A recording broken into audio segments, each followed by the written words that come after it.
Salut tout le monde. Aujourd'hui, je vais profiter d'un problème avec ma souris pour faire une vidéo et puis essayer d'analyser un peu le fonctionnement et pourquoi éventuellement ça arrive à trouver la cause du problème.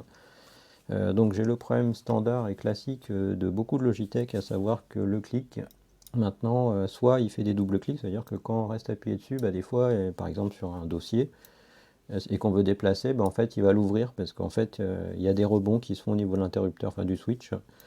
Et bah, c'est très problématique à l'usage. Et j'ai déjà eu ce problème-là sur mon ancienne G500 et j'avais changé directement les deux switches bien avant.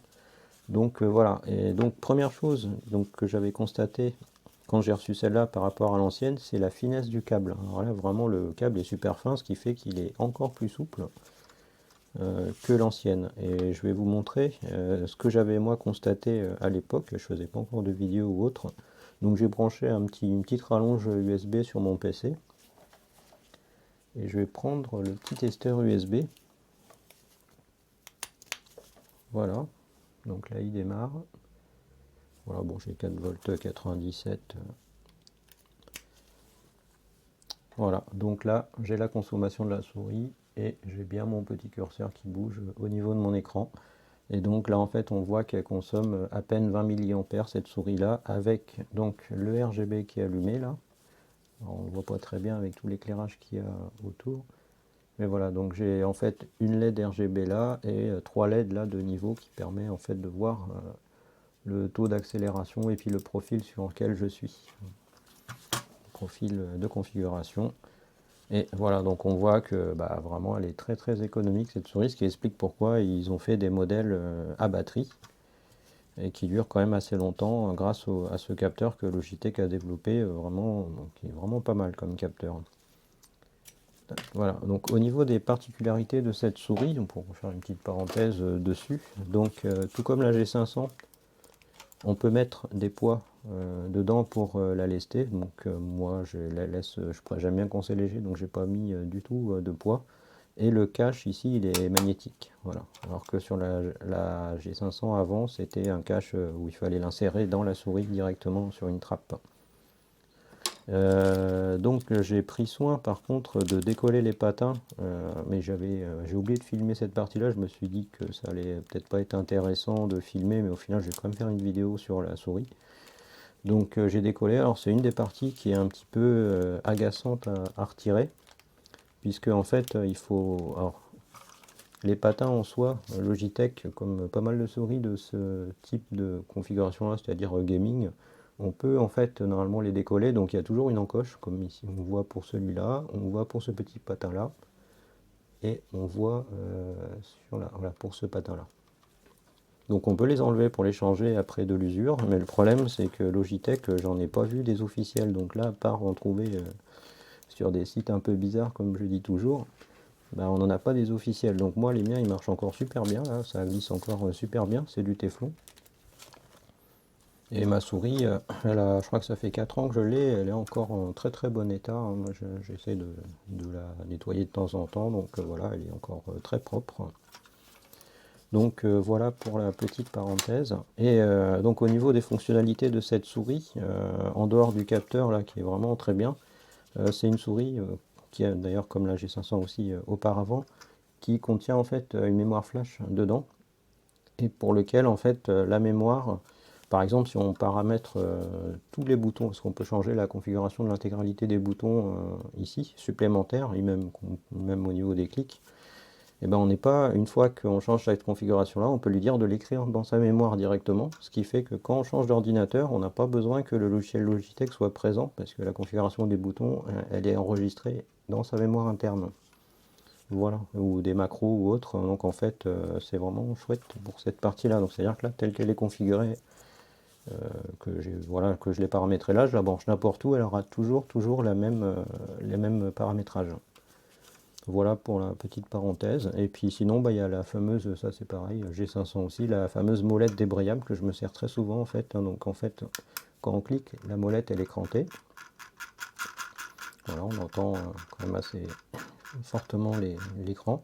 et quand on reclique, bah, en fait elle devient débrayable. Et par exemple, un truc tout bête, c'est quand je défile des PDF, hein, ce qui m'arrive quand même assez souvent, notamment pour les datasheets de composants, et ben en fait je la débraille et puis je scrolle très vite avec ça, quoi.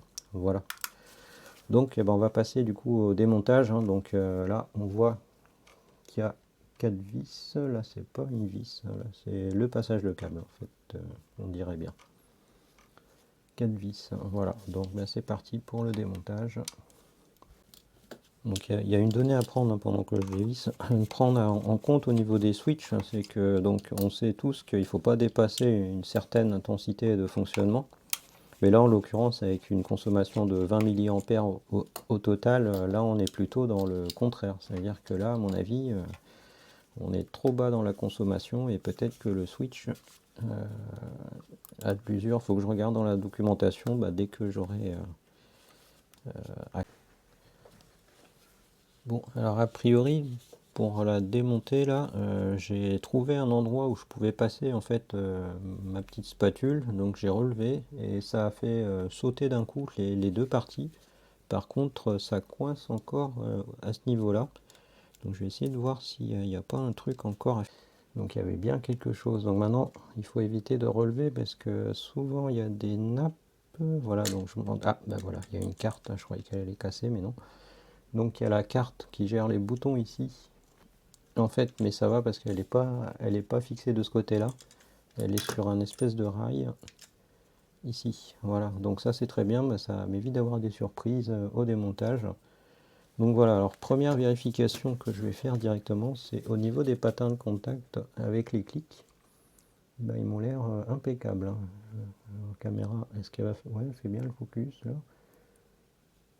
Voilà, donc là ils sont nickel, donc ça veut dire que j'ai pas d'usure ici, donc ça veut dire que l'appui est toujours franc. Enfin, puisque les petits patins ils sont toujours bons, et ils ont mis en plus des renforts, donc on voit que c'est pas que du plastique, là ils ont mis je sais pas quoi comme matériau à l'intérieur. Bon, aussi ça a l'air du plastique mais spécial, c'est assez rigide. Voilà donc pour la coque supérieure. Donc, si on l'éclaire on peut voir en fait les zones où les lumières interagissent, hein. Donc les trois ici et le G du gaming de Logitech. Voilà pour cette partie là, donc qui est au final c'est pas forcément intéressant. Si je vais regarder quand même où c'est que ça coinçait quand j'ai relevé, donc c'était là, c'était par là. Ah bah oui, ça devait être sans doute peut-être le petit crochet qui est là.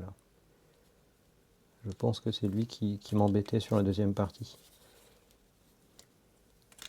Ah oui, c'est ça. C'est le crochet en fait, il vient devant. Voilà. Donc c'est lui en fait, donc à faire attention sur le démontage. Voilà, donc là on retrouve la platine avec le processeur et puis le capteur qu'on ne voit pas. Et donc quand on voit ça, quand on voit le capteur, les LED, tout ça, la barrière infrarouge pour la roulette, et qu'on se dit que ça consomme que 20 mA, des fois moi je me demande comment ils ont fait pour atteindre ce niveau de consommation qui est quand même très bas. Voilà, donc là les deux switches qui vont nous intéresser, ça va être les switches bleus là, puisque là, ces deux-là, c'est les deux boutons blancs. Et celui-là, voilà, c'est un jeu de piste là.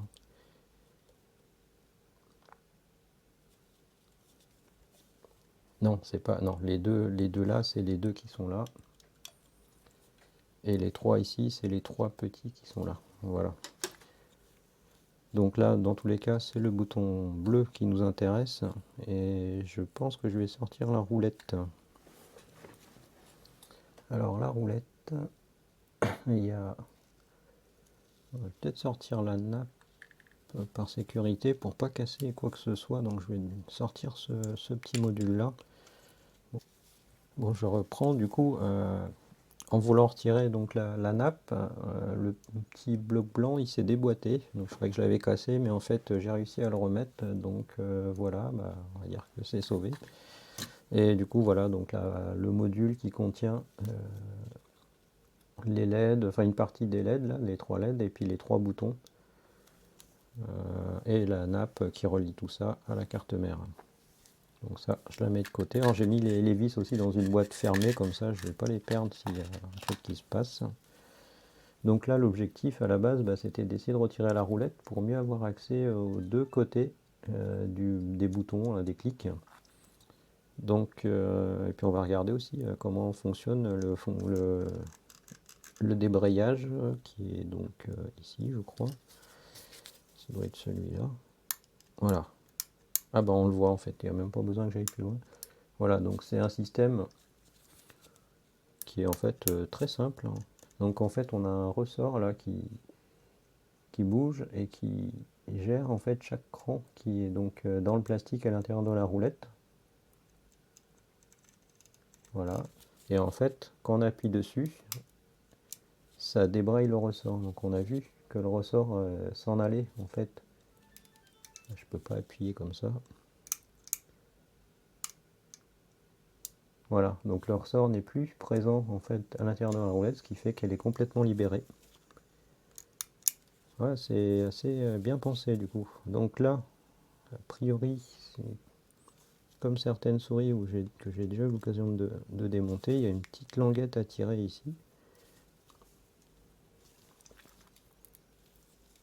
qui sert de verrou pour bloquer en fait la partie. Ah, ça y est. Voilà, donc la petite languette qui sort.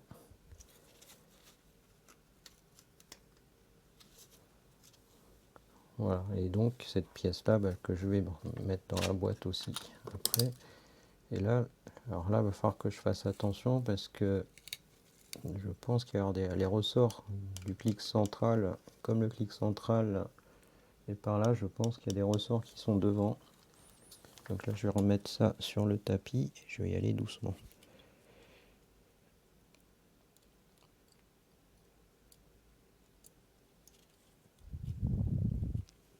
Voilà, donc effectivement, il y a bien les deux ressorts. Donc je vais tout de suite rouvrir ma boîte de faire quoi que ce soit pour vous montrer les deux tout petits ressorts qui sont donc là et là.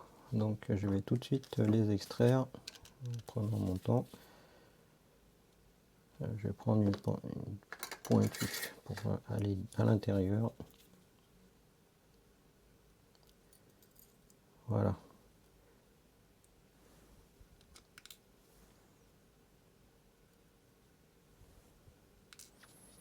Voilà, donc tout ça c'est sécurisé. Ah, je peux pas, si. Non, je vais pas mettre là la roulette. Donc il y a les deux ressorts, les 4 vis et la tige en plastique. Voilà.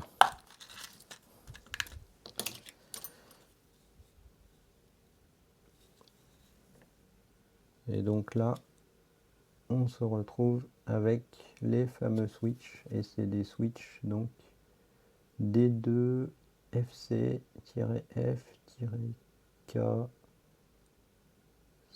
Ouais, je vois pas la suite.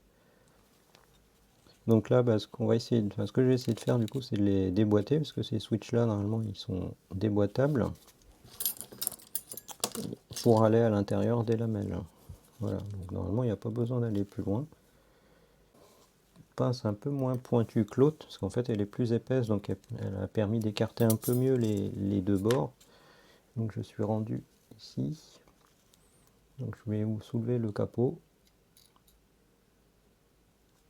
Voilà, donc là on voit l'intérieur. Alors je vais récupérer le petit, voilà, le petit truc bleu. Et donc on voit le fonctionnement l'intérieur du switch. Et je vais aussi prendre la référence puisque ça c'est la partie, je pense qu'il va falloir quand même que j'en achète. D2FC-F-K, c'est voilà. Je vais aller voir rapidement la documentation, donc je vais mettre en attente du coup la vidéo et je reprends après. Donc j'ai pas trouvé beaucoup de documentation pour ce modèle là en particulier, donc le D2FC-F-K. Par contre, il y a un D2 FC-F-7N qui est disponible chez Mousseur en nouveau produit. Alors d'après les infos que j'ai trouvées comme ça un peu à gauche à droite, mais sans le datasheet, il est annoncé soi-disant à 50 millions d'actions. Et celui de Mousseur, il est annoncé à 100 millions. Donc je ne sais pas si c'est le nouveau modèle, mais ça expliquerait pourquoi il est donné comme nouveau modèle. Et là, je vous ai en fait dessiné, pour éviter de sortir un papier juste pour cette partie-là, je vous ai redessiné en fait le graphique hein, d'utilisation en fonction du voltage et des milliampères. Donc en fait, il y a deux zones à prendre en compte. Donc, et bon, comme ça, on comprend pas trop parce que c'est un peu brouillon. Mais en fait, les switches, ils sont prévus pour fonctionner en gros à partir de 1 milliampère sous 5 volts. En dessous de 1 milliampère, il y a un état qui n'est pas prévu par le fabricant, donc qui est Omron, hein, qui est un fabricant japonais de switch et d'interrupteurs divers. Et en fait, quand on est dans cette zone-là, ils appellent ça des micro-load opérations. Et normalement, le modèle micro-load opération, c'est pas celui-là. C'est le -01 normalement, d'après leur doc. Et là, en fait, on est dans la version General Load. Le General Load, en fait, il démarre à partir normalement de 100 milli, mais il peut fonctionner un petit peu en dessous. Mais il est prévu pour la zone ici. Et le micro-load pour toute la zone ici.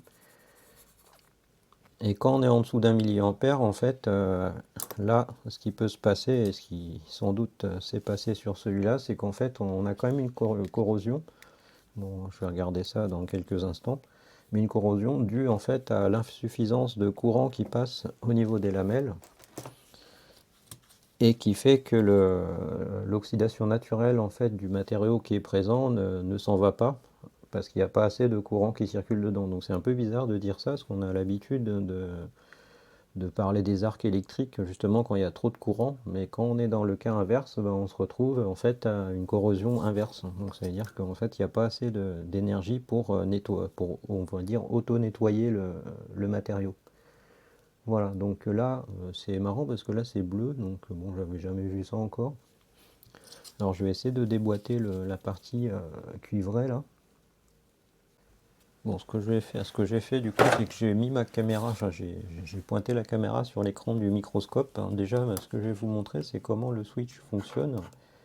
Donc, je vais refaire le focus ici. Voilà, donc là, on voit bien le switch de côté. Et en fait, donc le petit plastique bleu, donc j'ai tout mis dans la boîte hein, ici parce que voilà, j'ai pas envie de perdre les pièces hein, vu que c'est vraiment des toutes petites pièces. Donc en fait, le petit plastique bleu, il vient appuyer ici. Donc en fait, en appuyant ici, en fait, on courbe la première lamelle et arrivé à un moment donné, en fait, on va courber aussi la deuxième. C'est compliqué quand même. Voilà. Et en fait, ça crée justement l'espèce d'effort brutal. Une fois que la partie ici, là, le petit arc de cercle se met à courber, c'est lui qui va faire la descente brutale de l'ensemble. Voilà. Alors c'est un peu compliqué à appuyer quand même. Hein. Voilà, quand on est bien dessus, c'est bon. Et là, donc, en fait, bah, là où on a normalement l'usure, c'est entre les deux là, forcément, et puis en bas aussi, puisque c'est la partie basse qui pose problème. Donc là, il faut que je trouve comment les pièces sont emboîtées.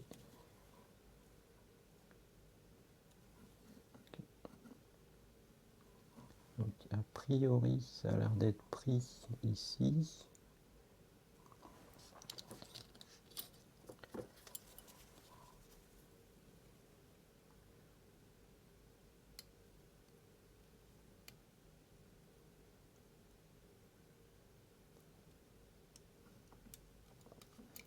Oh, ça y est, ça.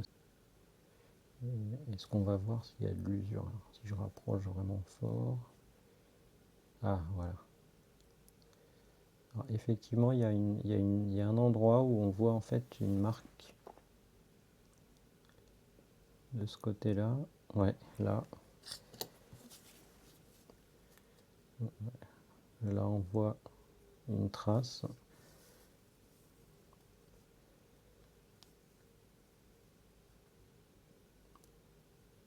Et de l'autre côté, ouais, on voit aussi que c'est un peu comme poncé en fait.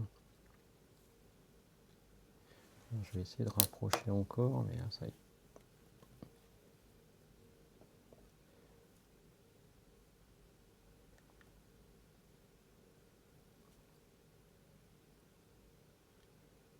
On voit un petit cratère aussi.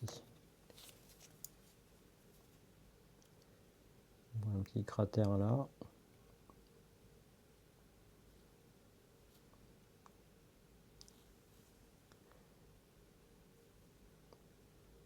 Et ici, on voit un peu d'usure. Donc là, voilà, effectivement, on voit que le petit module là est un petit peu usé. Et c'est pas faute d'avoir beaucoup de courant qui circule, mais voilà. Donc je pense que c'est la fameuse usure sur des micro-loads hein, qui est donc non prévue dans le fonctionnement de Omron d'après la documentation qu'ils fournissent sur l'autre modèle. Donc, sur ce modèle-là, je pense que c'est pareil. Donc là, bah, ce que je vais, voilà, bah là du coup on voit mieux l'espèce de changement de couleur qu'il y a ici là. Donc ce que je vais faire, je vais essayer de, alors j'ai un produit là qui permet de polir le métal. Je ne sais pas s'il y en a qui connaissent ou pas ce produit-là. C'est du coup j'ai oublié d'envoyer ça ici. Voilà, du metal polish. Voilà. Donc je vais essayer de nettoyer le contact.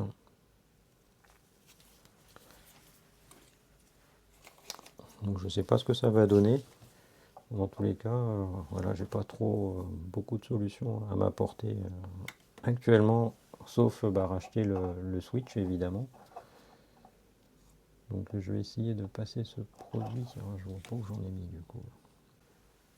Donc j'ai réussi à passer un petit peu avec un coton-tige là de métal polish. Alors effectivement le coton-tige est ressorti, voilà, on voit mal, peut-être là plutôt. Il est sorti un peu noir, hein, gris noir, alors qu'il était tout neuf. Et le produit est blanc en lui-même. Hop, voilà, il est blanc. Focus. Voilà. Donc, et a priori, la zone d'usure est beaucoup moins. Voilà, là ça brille en fait. Là, on voit que là, la lamelle a priori est plutôt propre. J'ai fait les deux côtés, donc on va voir l'autre côté ici.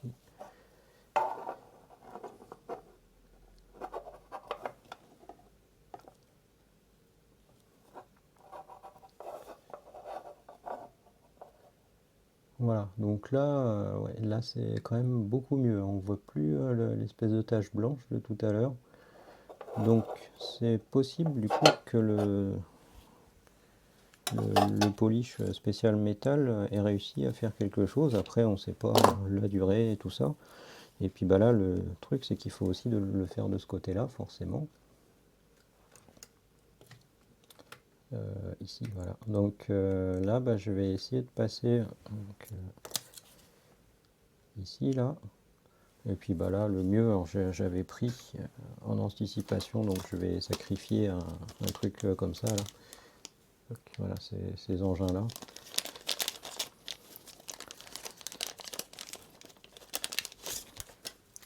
Donc pour nettoyer entre les dents. Je vais vérifier quand même, mais je pense que voilà, donc ça passe. Donc je vais mettre un peu de polish. Ouais, je vais faire ça comme ça vite fait là. Je vais tremper dans le tube. Voilà.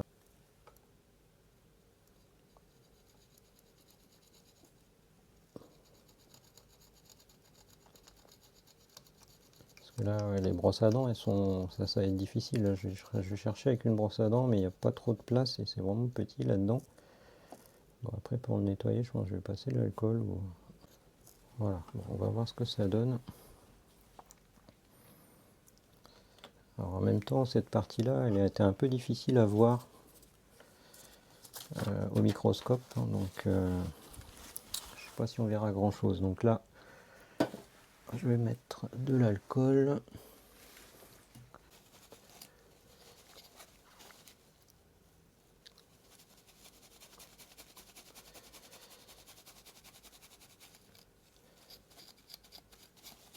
Alors peut-être là, je vais faire la brosse à dents.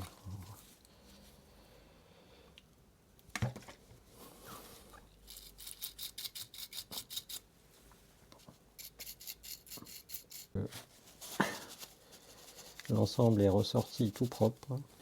Et normalement, bah, du coup, il doit être lustré au niveau des contacts. Je vais essayer de revoir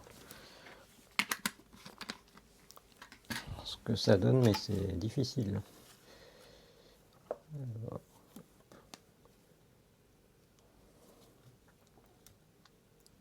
Ouais, très différent. Ça va être encore une autre paire de manches.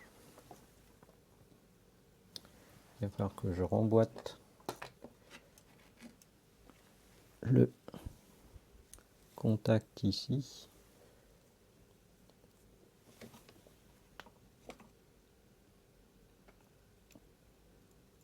Bon, il reste encore un peu de polish, hein. Je vais nettoyer ça. Voilà, donc là, bah, il s'agit de le réemboîter au niveau de la partie arrière. Bon, ça y est, j'ai enfin réussi à remettre la lamelle et ça clique correctement. En fait, je me suis aperçu, après le temps que j'ai passé, il y a une toute petite rainure dans cette languette-là, dans laquelle l'espèce de lamelle bombée doit rentrer. Et c'est tant qu'elle n'est pas rentrée là, bah, en fait, elle va jamais s'aligner et la pièce va jamais se verrouiller. Donc en fait, une fois qu'elle est rentrée, après on tire derrière et on descend. Et tout l'ensemble redevient parfaitement emboîté. Et du coup, là, si je clique,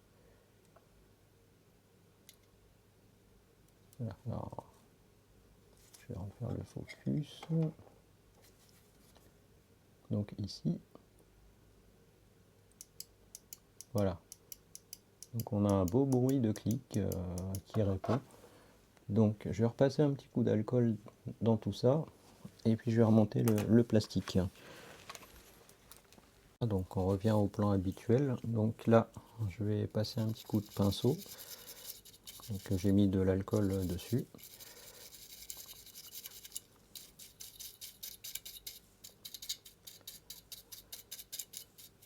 Voilà. Et puis là, du coup, je vais refermer le capot avec le petit plastique bleu.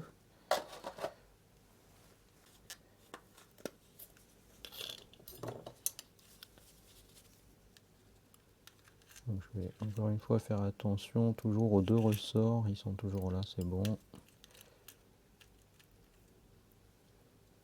Voilà.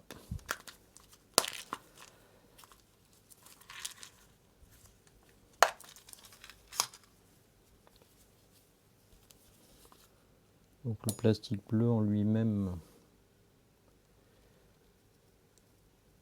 bon, il a l'air d'être correct, hein, donc pas de souci de ce côté-là. Puis il n'y a pas l'air d'avoir de sens, donc juste à le poser, enfin, juste.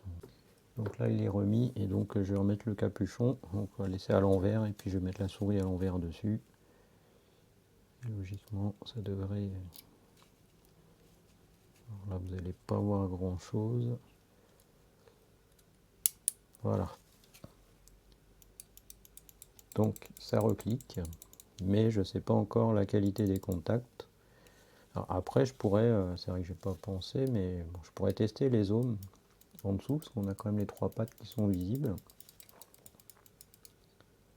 Et ouais, mais je vais pas le faire, hein. Je vais attaquer le deuxième directement, et puis je testerai comme ça la souris branchée directement à l'ordinateur après. Alors le deuxième, bah, l'accès est beaucoup moins évident. Donc pour l'ouvrir, bah, j'ai la barrière infrarouge qui est vraiment juste devant là, celle qui gère la roulette, hein, qui compte le nombre de tours là à travers les creux et les... On voit pas les bosses, mais les traits et puis les trous quoi en fait. Voilà, donc bah, je vais essayer de le déboîter puis je vous reprends après. Donc j'ai réussi à déboîter le deuxième bouton, donc le clic gauche, donc celui qui pose problème justement. Et déjà, bah, rien qu'en le déboîtant, j'ai vu que bah, là c'est vraiment beaucoup plus visible, ne serait-ce qu'au niveau de la souris. Alors, encore une fois, donc je vous ai orienté sur le microscope. Et voilà, donc là déjà au fond,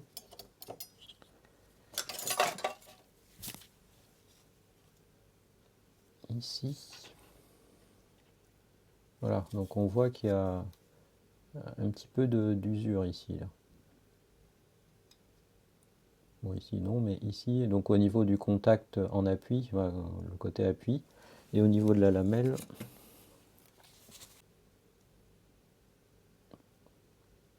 voilà, donc là effectivement on voit le point, là, il y a un point ici, et ici il y a toujours l'espèce de trace, hein, comme tout à l'heure sur l'autre, mais en plus fort, et forcément le clic gauche il sert beaucoup plus, hein, que le clic droit. Donc voilà, et puis le clic droite, lui, j'avais pas encore de phénomène de rebond. Donc voilà, donc bah, c'est reparti, je vais repasser. Est-ce que je peux le faire de là? Je vais essayer de le faire sous microscope. Donc le coton-tige avec le polish. Donc il en restait un peu dessus.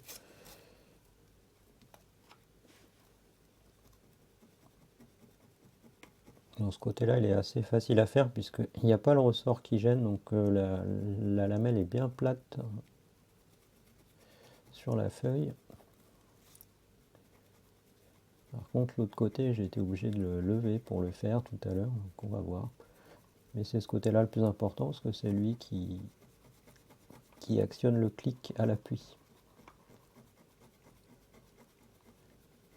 Bon, bah, déjà, ça a l'air de briller un peu. Comme, ah, voilà, c'est encore plus noir, hein.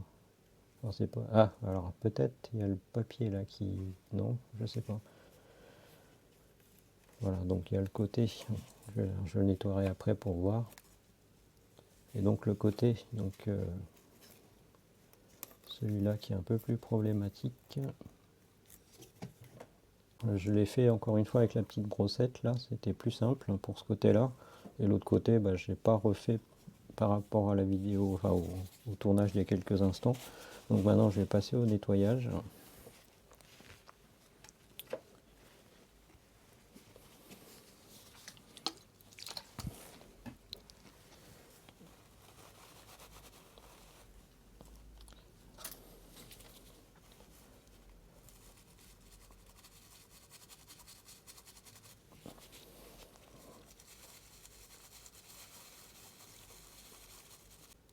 Voilà, donc là effectivement bah, c'est fortement atténué par rapport à tout à l'heure, ce côté plat. Et le côté contact avec la petite bosse. Donc effectivement là c'est vraiment brillant maintenant. Il n'y a plus, l'espèce de tache comme il y avait tout à l'heure. Donc on va voir. Donc là bah, c'est bon pour la partie lamelle. Donc maintenant je vais passer un petit coup de brosse dans le switch. Voilà, ça va être un peu plus embêtant puisque il y a beaucoup plus d'obstacles de ce côté-là.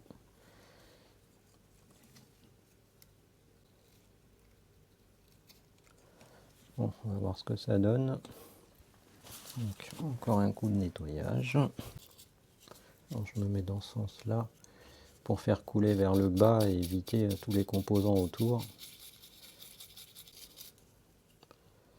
Ça m'a l'air pas trop mal.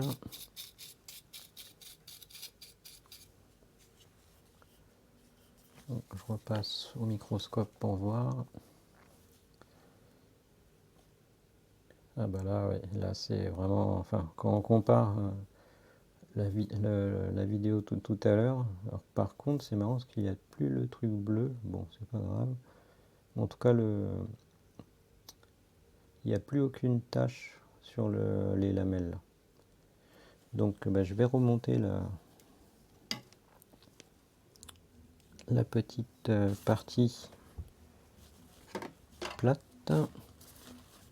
Je vais le faire hors caméra encore, ça risque de me prendre du temps, mais je vais essayer de voir si je peux vous montrer l'espèce de rainure. Ah bah voilà, ici. Alors, je vais faire le focus dessus. Voilà. Donc ici, il y a la rainure là. En fait, il faut faire rentrer la lamelle qui sert de ressort ici avant ensuite de verrouiller l'arrière. Voilà, c'est ce que je vais faire et puis je vous reprends. Bon, j'ai remonté la pièce, l'espèce de lamelle. Par contre, j'ai l'impression que je l'ai un peu tordue au démontage. Donc elle n'a pas l'air d'être bien droite.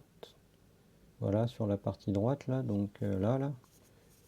Je vais déjà repasser un coup parce qu'il reste encore un peu de,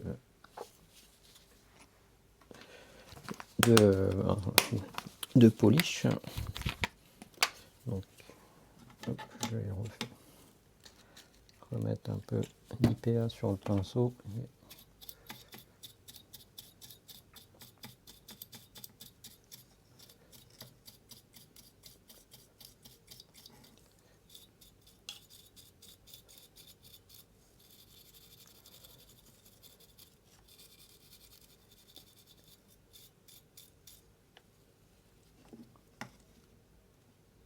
Voilà, ça a l'air pas trop mal.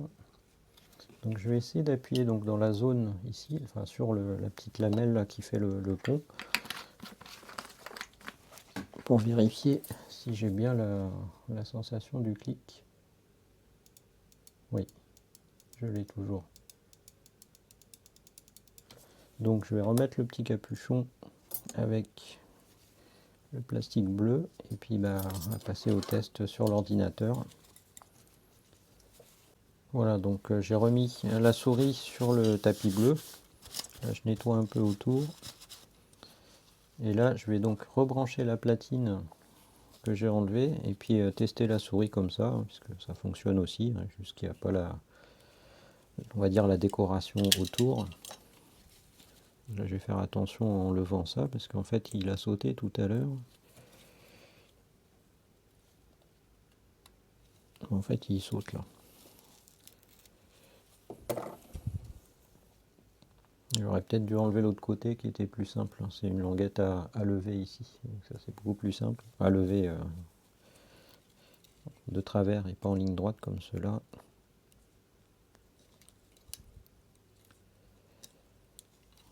Voilà.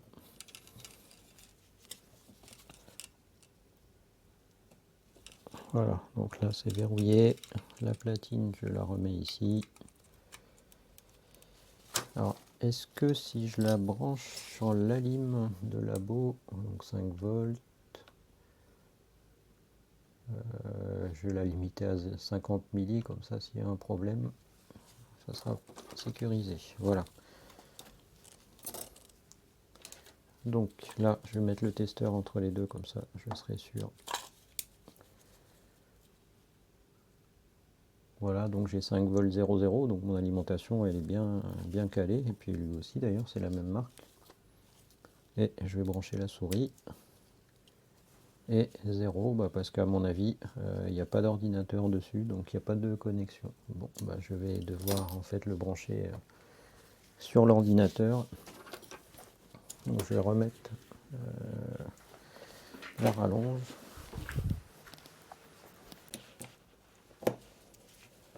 Et là, on va voir. Voilà, j'ai eu la petite musique sur l'ordi. Là, j'ai les LED, on les voit pas. Si on les voit. Donc j'ai les LED RGB là qui se sont activés. Voilà. Et déjà, le pointeur il bouge. Donc déjà, il n'y a pas eu de dégâts sur le capteur. Et les clics, ils marchent pour l'instant. Et effectivement, j'ai bien le double clic qui marche bien. Là, je suis sur le PDF en fait du switch. Et là, je sélectionne un texte, je sélectionne bien. Et si je fais un double, je sélectionne toute la ligne. Et je vais essayer de déplacer la fenêtre parce que j'avais ce problème-là tout à l'heure aussi. Enfin, depuis, voilà, c'est un peu dur parce que le tapis silicone, donc ça ne glisse pas du tout. Donc je vais reprendre mon tapis raseur. Ah, c'est beaucoup mieux. Voilà.